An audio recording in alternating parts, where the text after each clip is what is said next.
Let's look at these controller settings in Marvel Rivals, and as always, I want to build on things as I go. And what I'm about to show you has one goal. It was my goal when I made these settings. It's smooth. The goal is smoothness. But I get there in a different way, and if it doesn't work for you, no problem, at least we tried. That's what's nice about things like this. You gather information, you take what you want, and you leave what you want. I play on PC, and there's some slight differences between PC and console aim assist, but all gameplay is on PC with a controller. There's actually some things in here for M&K players as to how the aiming works in this game, the core aiming. Some of it has to do with the player model camera. There's some weird stuff going on, but with the base settings and curves, linear isn't a true linear. The base settings on these curves are way too high, or way too low, or non-existent. The dual S curve is wrong. It feels bad because it is. The settings that I have are universal for all heroes, but I'm going to show you as I go on with some examples of certain settings on certain characters to get them where you want them to be. And this is what default looks like: 130 horizontal, 75 vertical, 50 aim assist window, aim assist ease in, those settings, things like that. They're not good. But first of all, let's talk about the camera in third person. It shoots straight, kinda, and you may have noticed that projectiles and abilities, they're favored to the right side of targets. Why is that? Like the Punisher here, aiming on the left side, near the body, near the ear, they kind of paint around her. Rarely does a bullet land, and the ones that do are due to the pattern of the bullets. But if I aim to the right, and I mean no man's land right, it hits.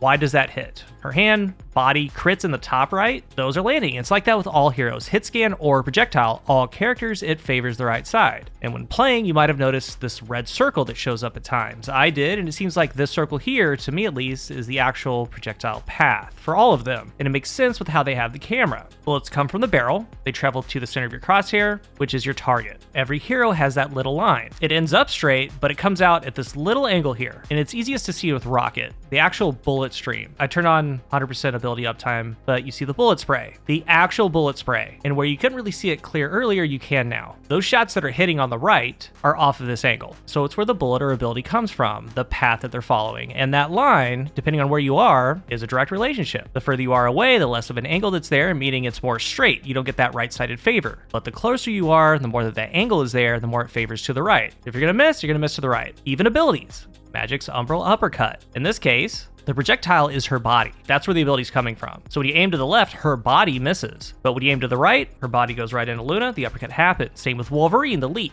Again, the ability's pretty much his body. So you might be aiming the leap, it doesn't land, his body has to land. But that's just something to know, especially in closer ranges. You're gonna favor the right a little bit. And when things don't land, don't hit, think of this. Regardless, it does make the aiming feel weird. Now let's move into aim assist. There's very little bullet magnetism, and if there is, it's very, very small. So what kind of aim assist does Marvel Rivals have? Well, first thing, it is initiated by movement. Movement of the right stick or the left stick. That's when the windows and grabs are gonna happen. If there's zero movement, that means zero stick drift. A true center, like right here, my aim assist doesn't take anywhere. It just stays there. Nothing is happening. It's like I'm on M&K. But when I move my left stick, my movement stick just slightly, aim assist takes. And with the left stick, it takes in a form of rotational aim assist. And this is very, very tiny, but it's there. In comparison, this is Call of Duty's main form of aim assist. When you're strafing and aiming on an enemy, it rotates you around them like a curve. You're always rotating with your target. The aim assist is centering you on them as you turn. In Marvel Rivals, it does that too, but slightly. You see these tiles on the ground. When I move, it catches the enemy target, and your whole camera rotates with them. It keeps you on them for a brief moment, then it releases. When you switch to M&K, strafe on this tile line left and right, no rotational aim assist is there. On controller, it takes me off the path of these tiles on the ground, rotates me onto my target, so it is there. And the left stick moving on a target also has some slight aim assist slowdown. It's gently pulling your aim with the target just briefly. Next is the right stick, your aiming stick. We have aim assist slowdown, the main form of aim assist in the game, meaning that when you're dragging towards an enemy,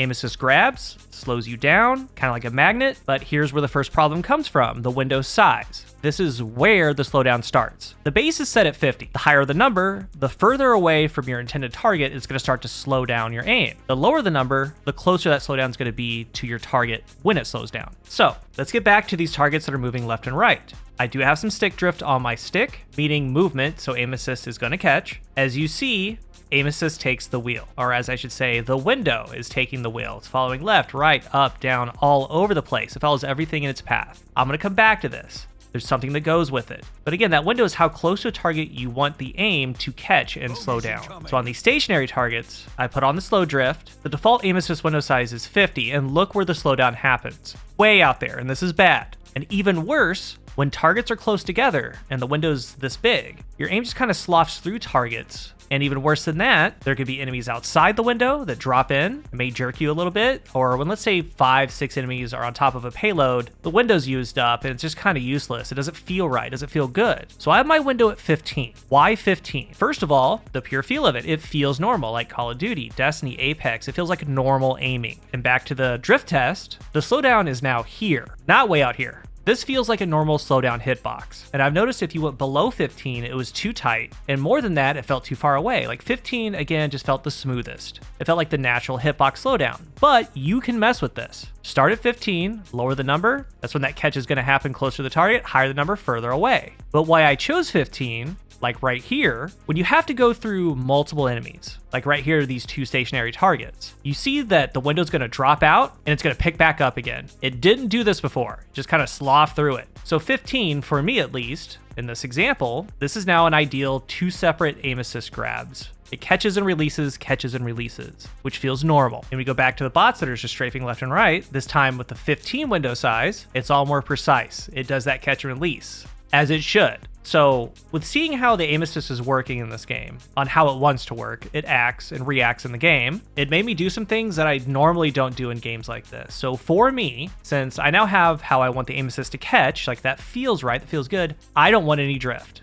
And to me, this is one of the reasons why aiming in this game feels kind of bad on controller at default, because that window size is so high, you may or may not have stick drift, but all the aim assist windows are all over the place, the ease-ins and outs, which I'll get into. But when you have stick drift, it's constantly fighting you, pulling you around, whether you know it or not, whether it feels like it or not, it is. So for me, my minimum input dead zone's at 6. And that, for me, for my controller, that's the point where I don't get any stick drift. Now, if I do nudge it a little bit a certain way, I get the stick drift, which is fine. It just can't do it all the time. So this setting's to the controller. You might be down at 0, which is a true linear. You might be 1, 2, could be 9. You just don't want it all the time. At least I've found. Now you can, but I found it was a big reason why aiming feels kind of weird because of how the aim assist is working in this game. And doing that is weird for me. Like when I play Apex, I'm a 4-3 linear all day. The crosshair is all over the place, just like this game, but with how he picks his aim assist, I don't have the same problems. When I'm actually on target, it's amazing. It feels great. Destiny's no dead zone either. But this game, for me at least, I went away from drift. I went away from like that true linear, and I can control what I want to control. It's still kind of a form of linear with how I have it set up, but with just the window size and getting no drift, it's not allowing the game to do much pushback. Like in all those other games, they don't push back like this one. Next, I have my projectile hit scan ease in at 55. So this number has a direct relationship with the window size. The window size is that distance where you want it to start grabbing. We went through that. I have mine at 15. The ease in is the strength of that. It states that the higher the number, the quote, smoother the ease in is.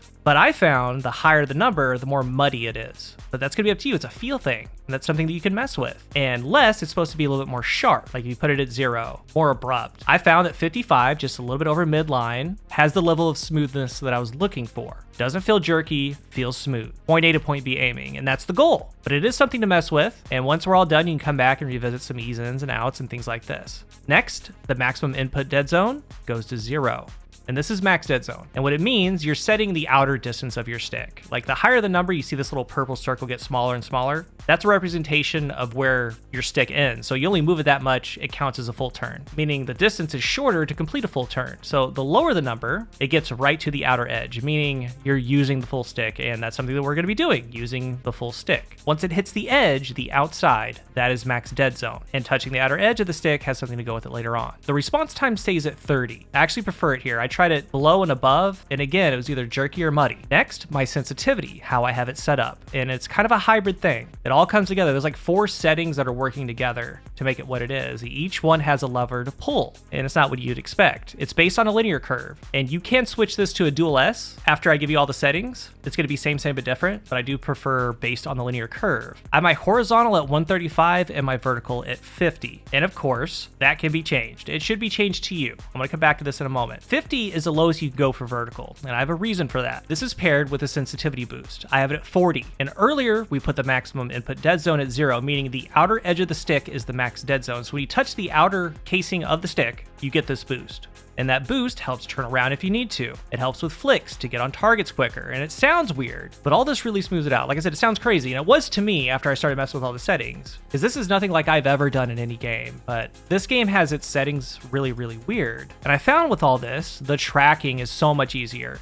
It's way smoother, especially in the air, like an Iron Man, bunny hops, like little jumps. And you can do it right here in this section of the range. This bot that's tracking in the air, it's a lot smoother tracking. And the vertical at 50 is smoothing that out because you have your horizontal whatever it is. If something's flying by you and you aim horizontally, like to the top right or top left, you have the boost to help you out. When we start tracking little jumps, it's a lot smoother. So when you need to essentially like a flick, it's there, like right here, check in one corner. They come out of the other, the Star-Lord. I'm able to get back to that area and start aiming. Or like this Black Panther, they do a dash, you can quickly track over and start aiming. But a couple more things. All of these affect each other. So like say the horizontal, yours could be 200, 250. The ease in might feel a little bit sharp at 55. You might want to bring it up. That's something you can mess with. But a couple more things and how I have this set up. That max dead zone boost. On my Black Panther, yes, controller Black Panther, that's doubled to 80. And the horizontal's up a little bit. I think it's at 200. But what this allows you to do on controller are the combos you need to do with Black Panther. The javelin, flying tiger knee, the dash,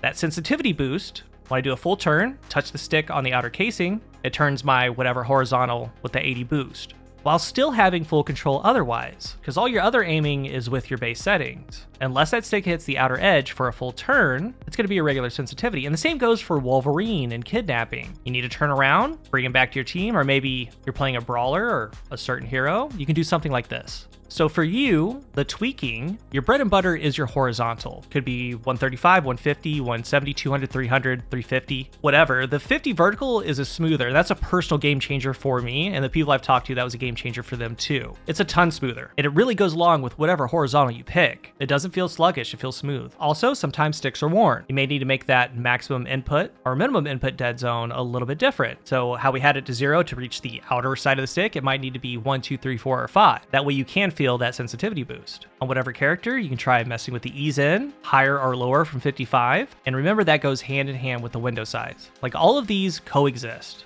Mess with the levers if you want, that's all you, only you can say if it feels better or not. Then we have aim assist strength. This is, from what I've tested at least, it's the main lever. All things that are aim assist involved, ease in, how hard it pulls, all of that is based off of this. On PC, I have it at 100, but inherently console has more aim assist, it just does. So every setting touched here is just a tad stronger on console. So you can maybe back each one down a little bit. Or you could put this stat to 96, 97, 98, or 99. I wouldn't go lower than 90, but it's something you can try. Now, I tried these exact same settings with 100 aim assist on console and it felt fine, it felt great. But when you mess with the overall aim assist strength, there's a difference you can feel, along with all those little levers like ease in, dead zone, min max. But my settings, keep in mind, general aiming here as a baseline. And in Rivals on controller, I found that there's a lot of left stick aiming in this game, like old school Halo, because there's no recoil, there's no flinch. When you place your crosshair on something, the bullets go there. A lot of fights have distance, so you can just place your crosshair, use your left stick to aim with, keep it steady, keep it tight, make slide adjustments with your right stick. Or when you're tracking a jump, the 50 vertical helps track smoothly. So that's how I have mine set up.